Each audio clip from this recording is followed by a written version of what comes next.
Mon souvenir le plus fort sur scène.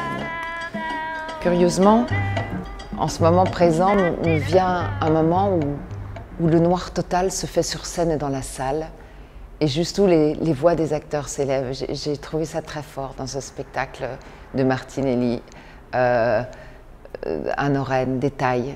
Et je pense souvent à ce moment où les spectateurs sont dans le noir, où les acteurs sont dans le noir, et où il y a juste une voix. C'est des moments où l'espace se remplit. J'ai envie de dire que ce sont les moments les plus forts sur scène, mais ça semble un peu abstrait. Oh, Rosa la Rose. Rosa la Rose, oui, c'est mon premier film avec Paul Vicali, avec qui je dois refaire un opéra. Il a écrit un opéra. Et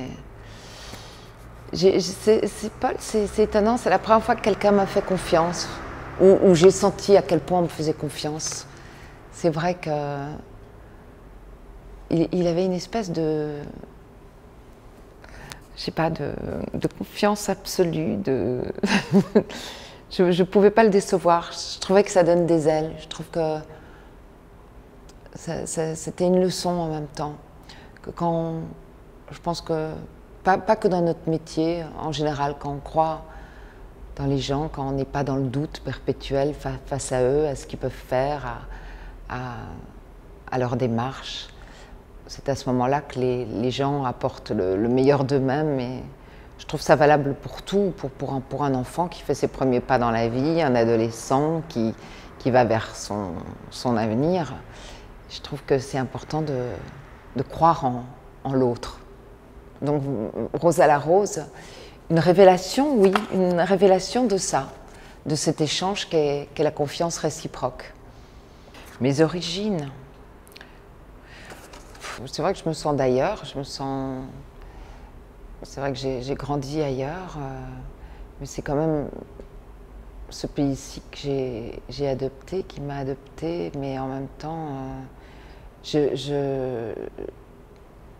ce qui m'apporte le plus quelque chose, c'est de rencontrer des gens qui viennent d'horizons différents, de cultures différentes. Or, fin, le mot de la fin.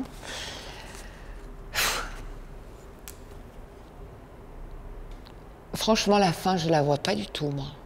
J'ai l'impression que ce métier, c'est un éternel recommencement, et plus les années passent, plus j'ai l'impression de débuter.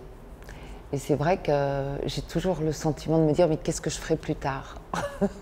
Des questions qu'on se posait quand on était enfant, ou des questions que je vois mes enfants ou les amis de mes enfants qui peuvent se poser. J'ai l'impression que je me pose toujours les mêmes questions.